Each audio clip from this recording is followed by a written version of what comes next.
അപ്പോൾ ഇന്നാണെങ്കിൽ നല്ല ലേറ്റായിട്ടായിരുന്നു കോളേജിലേക്ക് ഇറങ്ങാൻ വേണ്ടിയിട്ട്. അപ്പോൾ ഞാൻ എൻ്റെ കാര്യങ്ങളൊക്കെ വേഗം ചെയ്തിട്ട് കോളേജിലേക്ക് ഇറങ്ങി. ഇന്നാണെങ്കിൽ ഫസ്റ്റ് പീരീഡ് പറയുന്ന ലാബായിരുന്നു. അപ്പോൾ ഇന്ന് പൈത്തൺ ചെയ്യാൻ കുറച്ചധികം ഉണ്ടായിരുന്നു. അപ്പോൾ അതൊക്കെ ചെയ്യാൻ ഇരുന്നിട്ട് പിന്നെയാണെങ്കിൽ ഔട്ട്പുട്ട് കുറച്ച് വേഗം കിട്ടിയിട്ടുണ്ടായിരുന്നു എനിക്ക്. അപ്പോൾ അതിൻ്റെ സന്തോഷമാണ് നിങ്ങളെൻ്റെ ഫേസിൽ കാണുന്നത്. പിന്നെ ബ്രേക്ക് ആയപ്പോൾ ഞങ്ങൾ വീട്ടിൽ നിന്ന് കുറച്ച് സാധനങ്ങളൊക്കെ കഴിക്കുകയാണ്. കാരണം 11 മണിയാകുമ്പോൾ പ്രത്യേക തരം വിശപ്പാണ്. മിസ്സ് ക്ലാസ് എടുക്കുമ്പോഴാണ് പ്രത്യേക തരം വിശപ്പ്. അപ്പോൾ കുറച്ച് അതിൻ്റെ ഇടയിൽ ഇരുന്ന് കഴിച്ച് ഞങ്ങൾ.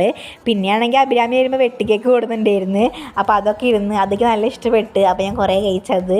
ഇപ്പോഴാണെങ്കിൽ ക്ലാസ്സൊക്കെ ഏകദേശം കഴിഞ്ഞു തുടങ്ങിയിരിക്കുന്നത്. അപ്പോൾ അത്ര ഒന്നും എടുക്കാനില്ല. അപ്പോൾ മിസ്സില്ലാത്ത പീരീഡ് ഞങ്ങളിരുന്ന് കളിക്കുകയാണ്. ഇമ്പോസ്റ്റർ ഒരാൾ കള്ളനായിട്ട് ബാക്കിയുള്ളവരൊക്കെ ഇങ്ങനെ പറയാം എന്തോ ഒരു കളി. അങ്ങനെ ഞങ്ങൾ കുറച്ചേരം ഇരുന്ന് അതൊക്കെ കളിച്ച്. അപ്പോൾ കോളേജ് ഇട്ട് വന്നിട്ടാണെങ്കിൽ നമുക്കൊരു കല്യാണത്തിന് പോകാനുണ്ടായിരുന്നു. നമ്മളുടെ ഒരു ഏട്ടൻ്റെ കല്യാണത്തിന് പോകാൻ പറ്റിയില്ല, റിസപ്ഷനാണ് പോയത്.